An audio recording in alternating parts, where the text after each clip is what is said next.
had exactly $43 in my checking account the night I met him. I remember the number because I'd checked 3 times on my phone before my shift, the way you do when you're hoping the screen will show something different. It never does. $43, a half tank of gas, and a babysitter I owed $60 to by 10 o'clock. That was the math of my life at 29. St. Augustine Memorial had been short-staffed for 6 weeks straight, and I'd picked up another double in the ER because Dr. Harmon had asked nicely, and because I needed the overtime, and because saying no had started to feel like a luxury I couldn't afford. My feet hurt by noon. By 8 in the evening, they'd gone past hurting into something that didn't have a word for it. The call came in at 8:47. GSW to the left shoulder, BP dropping, unresponsive on arrival. I'd heard it 100 times. I pulled on gloves and moved toward the bay without thinking, which is the only way you survive this job. You stop thinking and just move. What I wasn't prepared for was the men. There were 4 of them crowding the ambulance bay doors. None of them in scrubs, none of them with any business being on that side of the line. Big men in dark coats, the kind of coats that cost more than my rent. 2 of them had earpieces. One of them put his hand out toward me, flat-palmed, like I was the one who didn't belong there. "Ma'am, you'll need to. I'm the attending," I said, and walked through his arm like it wasn't there. The man on the gurney was, I don't know how else to say it, striking. Even bleeding, even gray around the edges the way people get when they're losing too much, too fast, dark hair pushed back from his face. A jaw that looked like it had been carved by someone with a grudge. The suit under the wound was charcoal gray and absolutely ruined, and I registered all of this in about 2 seconds before I stopped registering anything except the bleed. "Talk to me," I said to the paramedic. In and out through the deltoid, clipped the subclavian on the way. Lost about 800 cc's at the scene. GCS 15, he's been in and out, or 2 is prepped, waiting on you. The man on the gurney turned his head. His eyes found me with more focus than I expected from someone in his condition. Gray eyes, nearly silver under the fluorescent lights. He looked at me the way people rarely look at doctors. Not like I was a function. Not like I was a white coat with hands. He looked at me like he was genuinely curious. "You're very young," he said. His voice was lower than I expected, accented faintly. Eastern European, maybe, or something I couldn't quite place. "You're very shot," I said, "so let's call it even." Something moved across his face, not quite a smile, more like the beginning of one, interrupted by pain. "Fair enough," he said, and then his eyes closed and we moved. His name was on the chart as Thomas Voss. I didn't think much of it at the time. I thought about it later, when 2 men in expensive suits sat outside the recovery room for the entire 12 hours of his post-op observation, and when the hospital administrator came to find me personally to say that Mr. Voss's team had requested a specific attending for his continued care, and that team had somehow already confirmed my credentials, my schedule, and my home address. That last part was the one that kept me up. I had a daughter. Maisie was 6, and she was the reason for the math, the $43, the double shifts. Her father had left when she was 8 months old. Not dramatically, not cruelly, just quietly, like a tide going out. He sent money sometimes. I didn't count on it. I'd learned early that counting on things was a form of debt.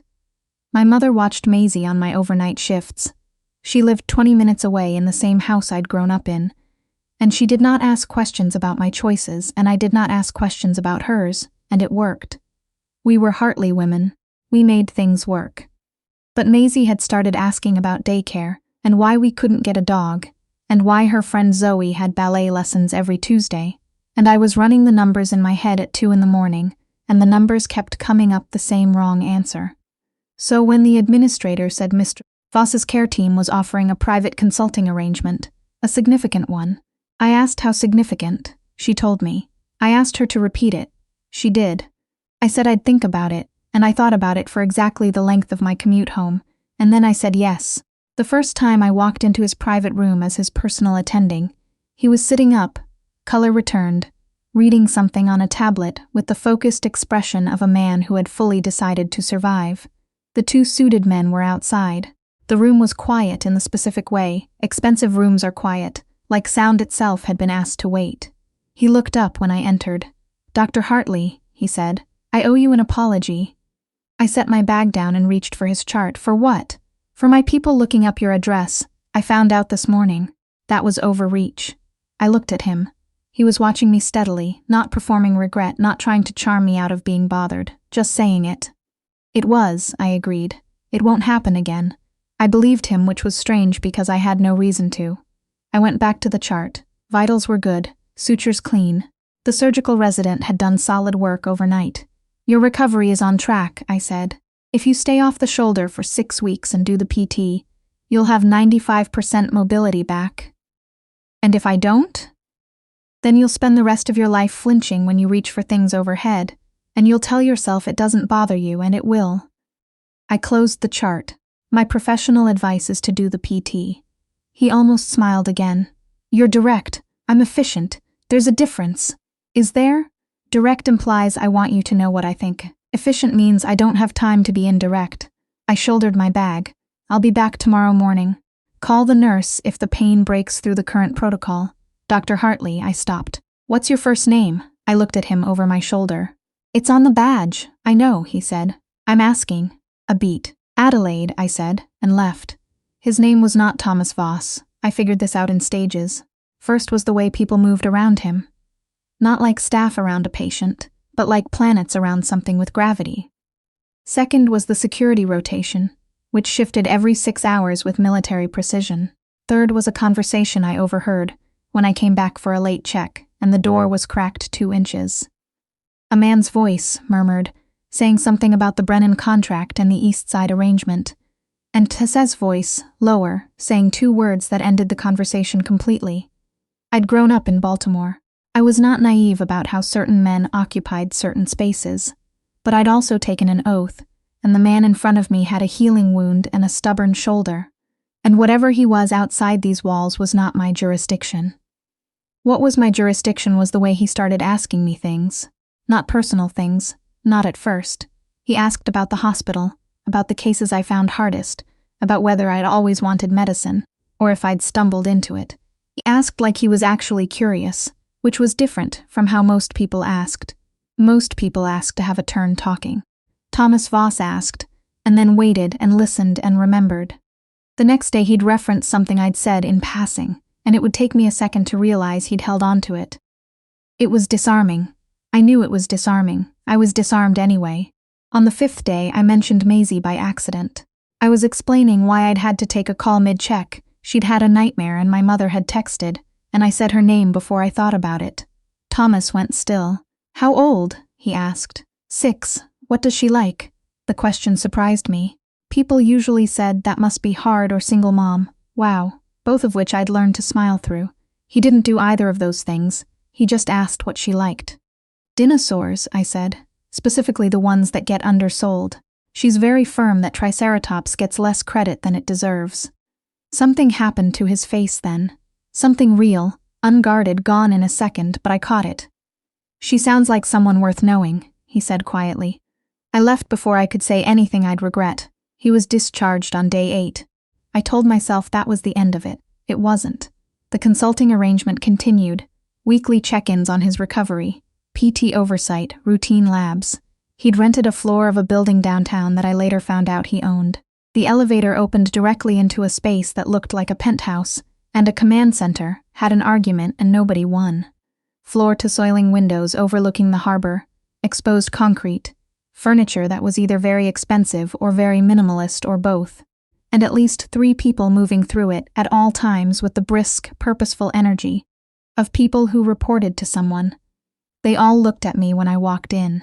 Thomas stood from where he'd been at a long table covered in documents and said, "You're early. You're not ready. I'm always ready."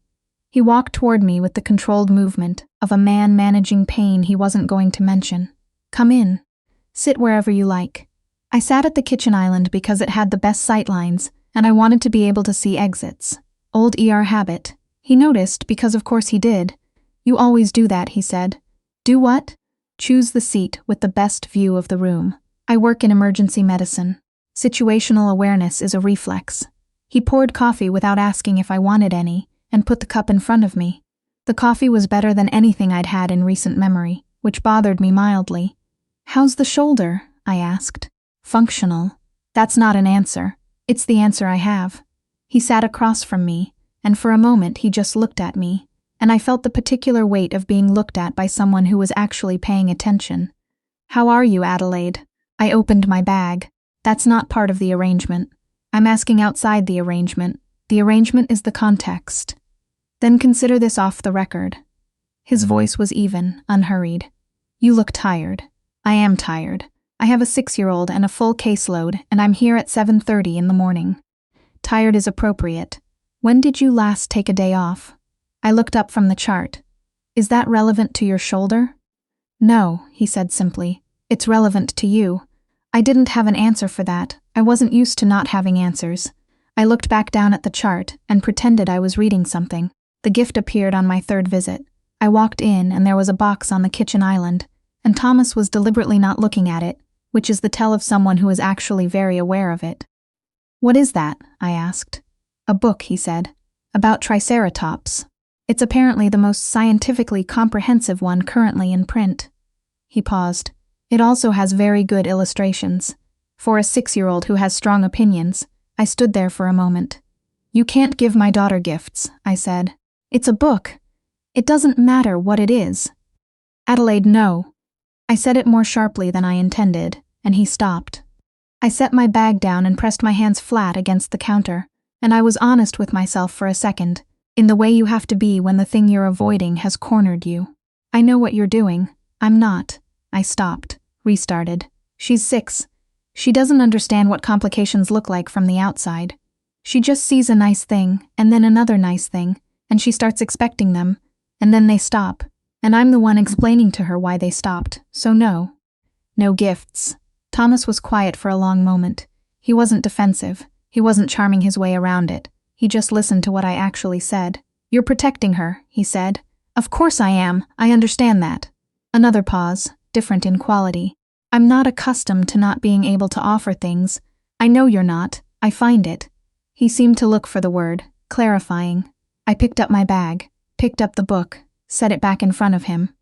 "When you figure out what that means," I said, "let me know." The second gift wasn't for Maisie.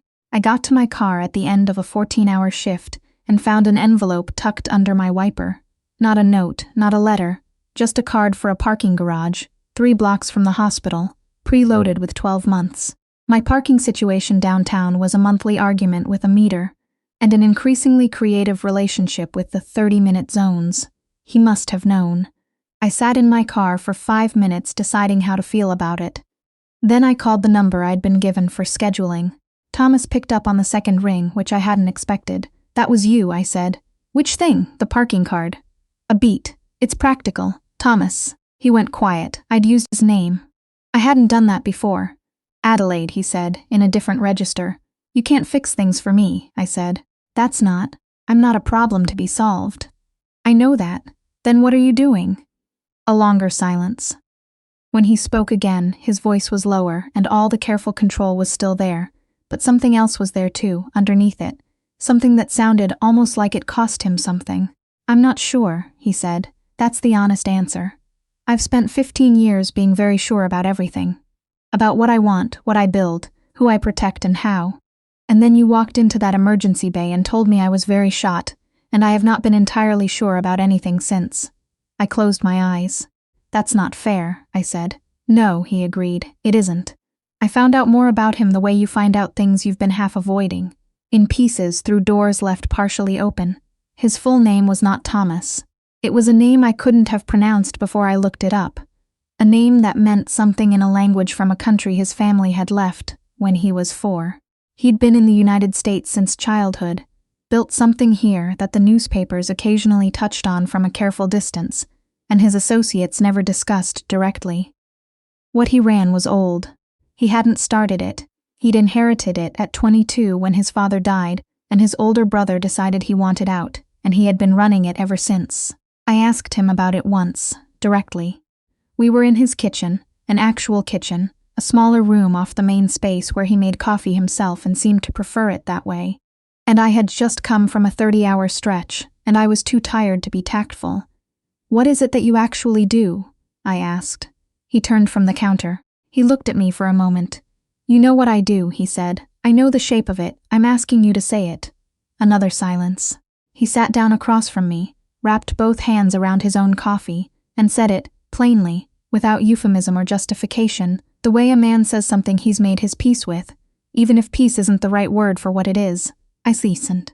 Are people hurt? I asked. People who didn't agree to be involved? Not by my direction, he said. I don't have a clean record, Adelaide. I'm not going to pretend otherwise. But I have lines. I've held them. For 15 years. For 15 years. I looked at my coffee. That doesn't make it okay. No, he said quietly. It doesn't. Then why are you telling me? He looked at me steadily. Because you asked. And because I think. He paused, careful with the next part. I think you're someone who would know if I was lying. I would have. I'd been reading people in crisis for 7 years.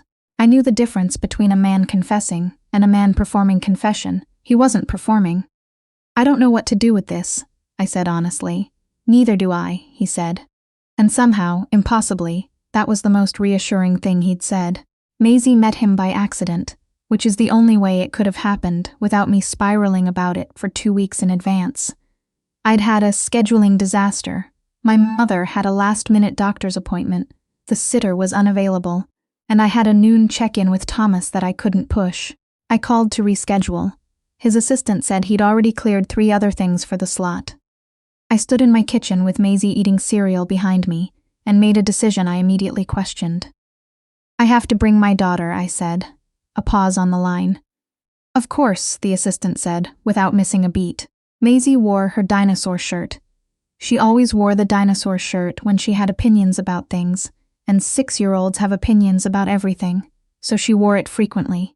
She held my hand in the elevator and looked at everything with the focused curiosity she'd had since she was an infant, like the world was a problem she was working on. Thomas was alone when we arrived. He'd cleared the room. I noticed that immediately, and it made something in my chest tighten. He crouched down when he saw her. This man who made grown men with earpieces take 3 steps back, he just crouched down so he was at her level and said, "You must be Maisie." She looked at him with the serious assessment of a child who takes first impressions very seriously. "Do you know about Triceratops?" she asked. He glanced up at me, just for a second, then back to her. "I know they're underrated," he said. Maisie stared at him. "How do you know that word?" "Someone mentioned it to me recently, someone with very good taste." She pointed at me. "Was it her?" "It was," he said gravely. "Was she right?"